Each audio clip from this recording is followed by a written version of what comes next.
They're going up down. The movie opens with a group of youngsters clad in prison uniforms working under the scorching sun. They appear to be digging holes in the middle of nowhere.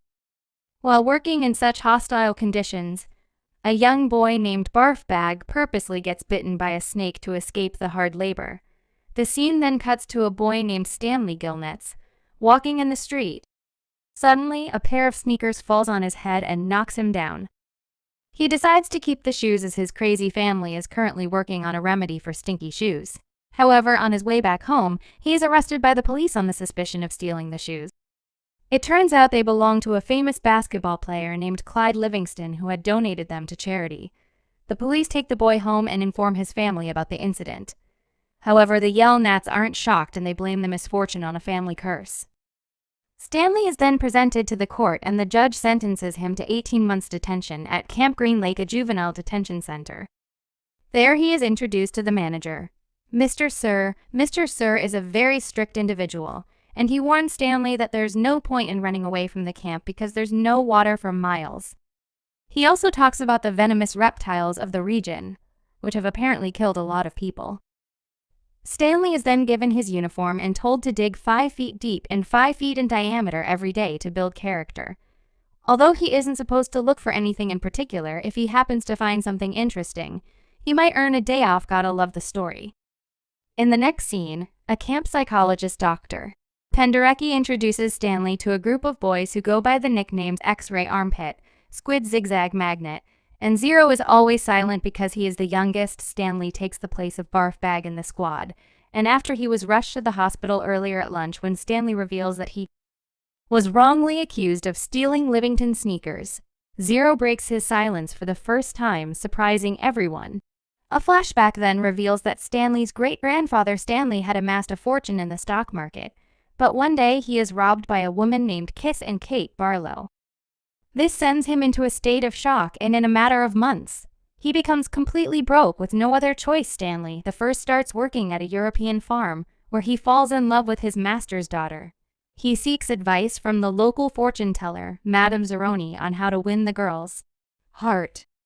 However, Zeroni tells him that the girl is foolish, so he should emigrate to the US instead.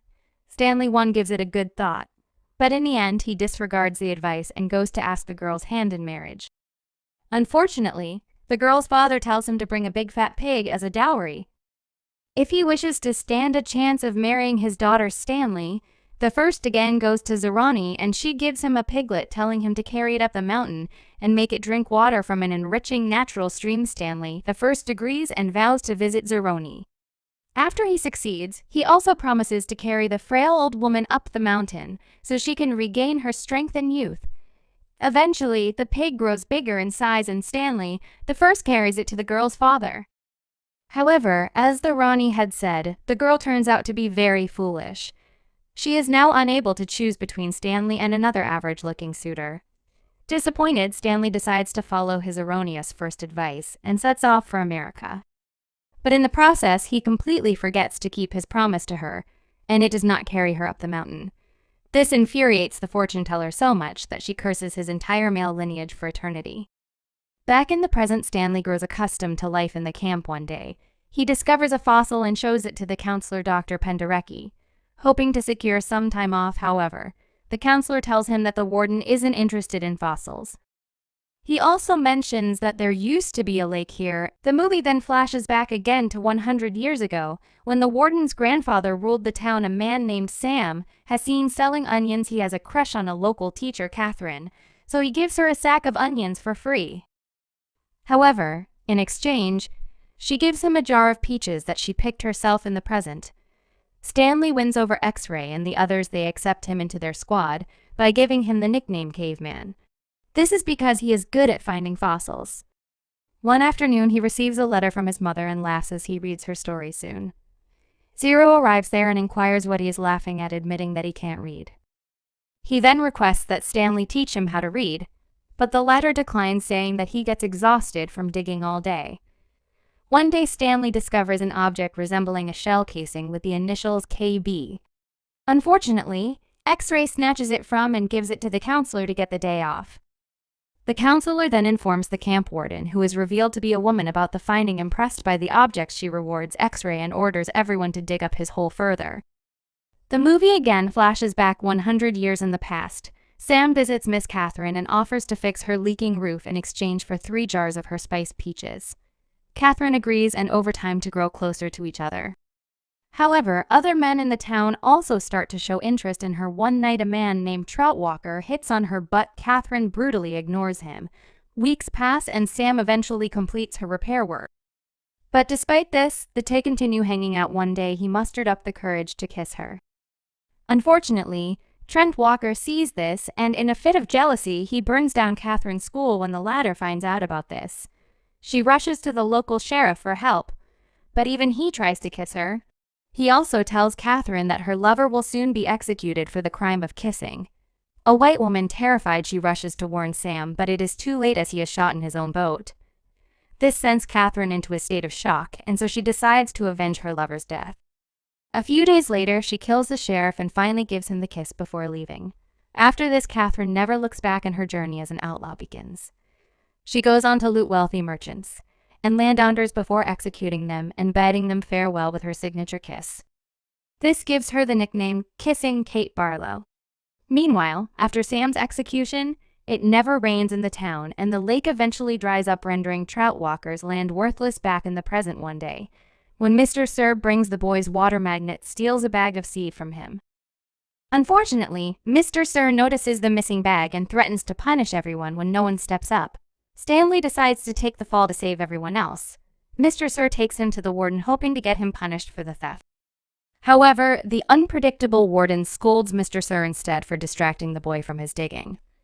When Stanley returns to the field as Zero digs his hole as a way to thank him for saving everyone, moved by the gesture, Stanley offers to teach him how to read and write as they hang out. Stanley puts 2 and 2 together and figures out that the shell casing he found earlier was actually a tube of lipstick. It belonged to none other than Kissing Kate Barlow. At the same time, Zero also reveals that his real name is Hector Zeroni. It appears that the boy is related to Madame Sharon, who cursed the Donuts family years ago. One day, the manager finds out that Stanley makes Zero dig his holes. He berates both of them for being useless, and hearing this, Zero becomes so enraged that he smacks the man with a shovel and runs away from the camp. Later, the warden and the other camp officials discuss the Zero's escape. They predict that he won't survive more than a week because Zero is an orphan. It is revealed that his mother left him in a park and never came back. Stanley overhears the conversation, and it deeply upsets him. Later that night, it turns out Stanley the First survived due to a place called God's Finger. No one knows where it is, because Stanley the First had gone crazy. When he was finally found the following day, Stanley decides to run away to rescue his friend Zero. After walking for hours in the desert, he finally finds Zero sleeping under an old abandoned boat. The latter reveals that he survived because of the jars full of peaches he found in the boat. It is evident that the boat belongs to the late Sam. The boys then notice a mountain in the distance, which looks like a human thumb. When Stanley gazes at it intensely, it suddenly dawns on him that the mountain is God's finger. Hopeful that they might find something, the boys start scaling the mountain, but halfway through, Zero gets tired and is unable to move any further. Refusing to give up on him, Stanley carries Zero on his back and takes him up the mountain. This unknowingly fulfills his great-grandfather's promise to Madame Sharon by carrying her great-grandson. Once they reach the top of the mountain, they find the creek.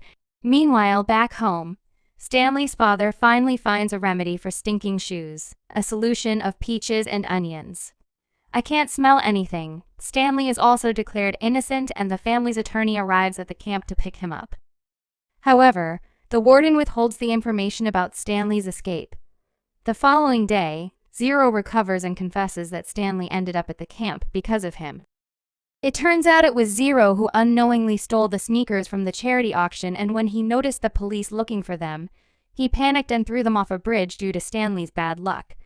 The sneakers happens to land on top of them. Hearing this, the latter is taken aback, but he is not upset. Instead, he is grateful as he managed to find God's thumb.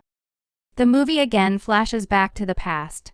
Kate Barlow finally finds Sam's boat in the dried-up lake that has now turned into a desert as she sits there by herself, Remembering her late lover Trent Walker and his wife have arrived at the scene, they demand to know where Kate has hidden all her stolen treasures, as they are desperate for money after they lost everything to the drought.